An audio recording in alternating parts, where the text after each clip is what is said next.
0. That is how many times the words artificial intelligence appear in the quarterly report Visa filed with the Securities and Exchange Commission on the 29th of July, which is the day after it announced it was cutting about 2,600 jobs. Machine learning, also 0. The word layoff, 0. I ran those counts against the filed text of the document itself, not against a summary of it. Meanwhile, the reduction went around the world as an AI story, and the firm that counts these things for a living recorded it as one. So today, we read what Visa actually signed. Here is the claim precisely.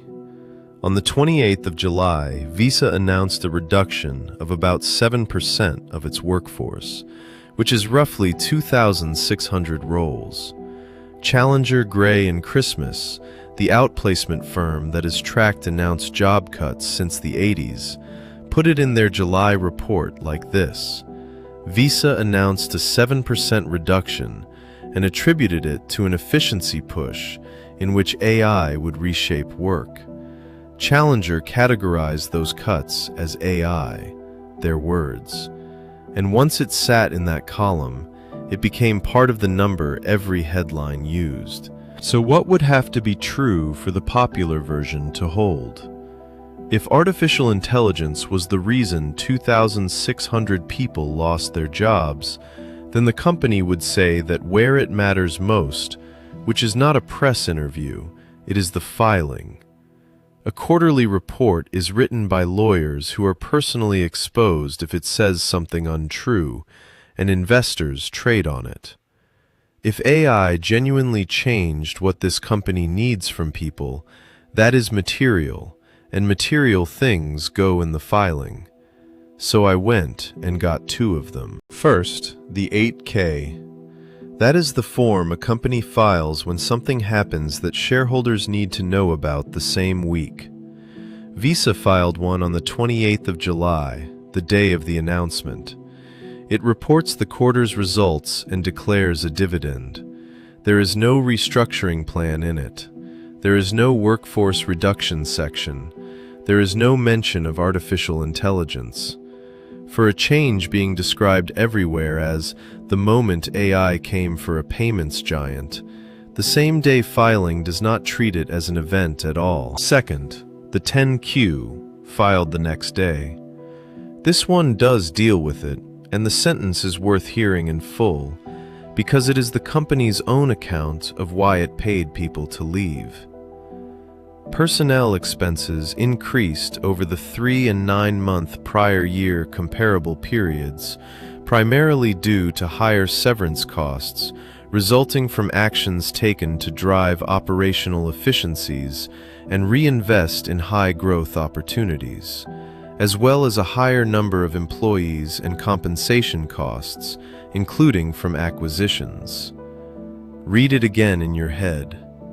Operational efficiencies. Reinvest in high-growth opportunities. Those are cost and strategy words, and they are the only reason the document gives. Now the arithmetic, and it is one step. In the reconciliation tables, Visa books $563 million of severance costs for the 9 months ended the 30th of June. The same table for the same 9 months a year earlier reads $213 million. 563 minus 213 is 350. So severance is up $350 million, roughly 2.5 times what it was. Note the date on that, because it is easy to miss. The whole $563 million sits in the period that ended on the 30th of June, which closed 4 weeks before the public announcement. The money was already booked. The event is real, it is large, it is expensive, and the document that records the expense never names the technology. There is a clause in that same sentence that almost nobody has quoted, and it changes the picture. Personnel expenses went up because of severance, and, in Visa's words, as well as a higher number of employees. In the quarter it paid to reduce headcount by 7%, the company also reports paying more people. Both things are in one sentence, written by the company, about itself. That is not the shape of a business being emptied out by software. That is the shape of a business moving money from one kind of worker to another. And here's the context that makes the whole thing legible. Visa's annual report for the year ended September 2025 says this, in its own words.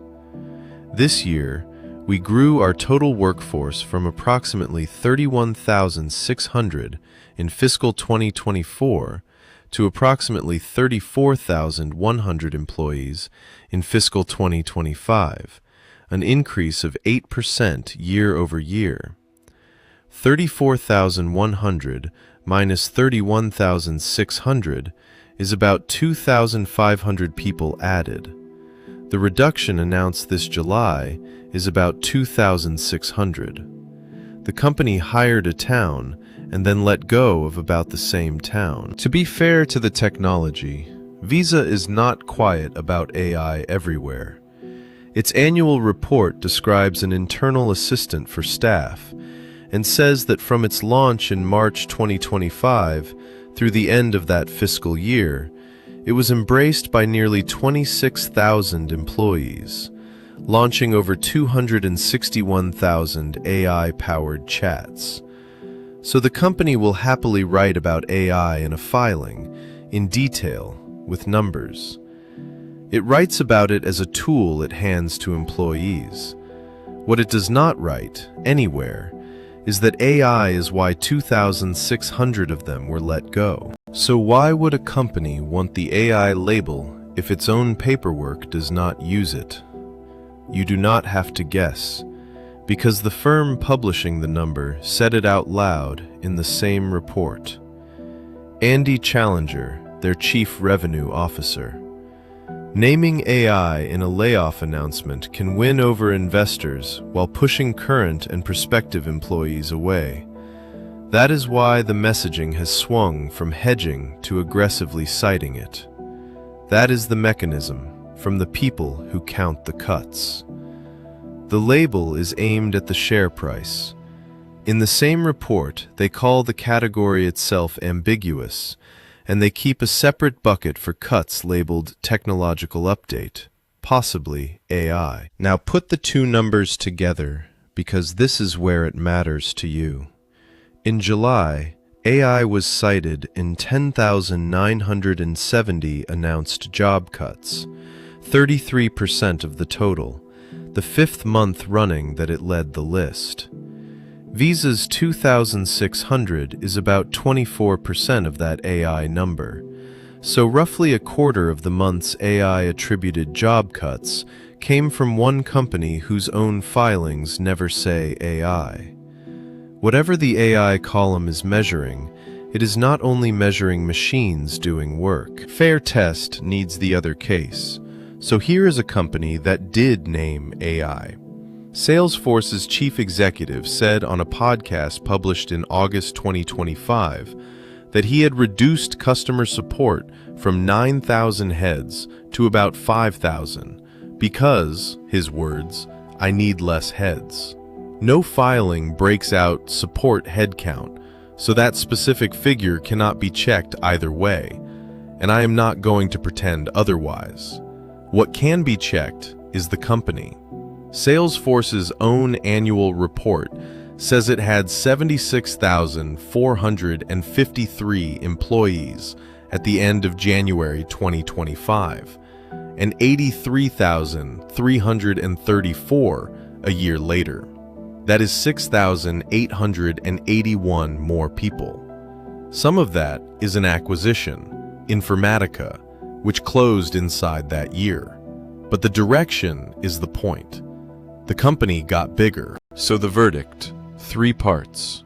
First, the job cuts are real and Visa is not hiding them. $563 million of severance is in the filing in plain view. Second, the AI attribution is not in any document Visa signed. It is in the announcement and in the coverage, and what the filing says instead is operational efficiencies and reinvesting in high-growth opportunities. Third, and this is the one to carry, a job cut and an AI job cut are being counted as the same thing, and the firm doing the counting has told you why companies prefer the second label. On the question of whether AI took these 2,600 jobs, the honest answer is that no document says so, and the company had spent the previous year hiring about the same number of people. What does that mean at your desk? Two things you can use. One, when you read that a company cut jobs because of AI, the checkable version of that sentence is in the filing, not the statement, and it is usually one search away for any listed company. Look for the word severance and read the sentence around it. Two, if this is happening where you work, the question that gets you a real answer is not whether the software can do the job. It is what the reduction was booked as. Cost programs and capability changes get written down differently, and the writing is what the company is willing to be held to. And because we just made a call, here is what would break it. If Visa's next annual report covering the year this happened names artificial intelligence as a cause of the workforce reduction, then the label was right and the quarterly filing was simply early. We will read it and say so. If severance stays elevated while headcount keeps climbing, the reallocation reading gets stronger. And if Challenger moves Visa out of the AI column in a later revision, that changes the share arithmetic, and we will publish the new number. We do not get to keep only the parts that landed. Quick question, and I read these. Has your employer named AI as a reason for a change? And did the paperwork you were given use the same word the announcement did? Every number in this video is sourced. The list is the first link in the description, with the filings, the page the figure sits on, and the date on each one. Open them and check me. I would rather be corrected than believed. If this is landing close to your own work, and you want the version about earning with these tools rather than being sorted by them, that is broken down at clearwaythrough.com. One claim per video, checked against the primary document, with the arithmetic on screen, Monday and Wednesday.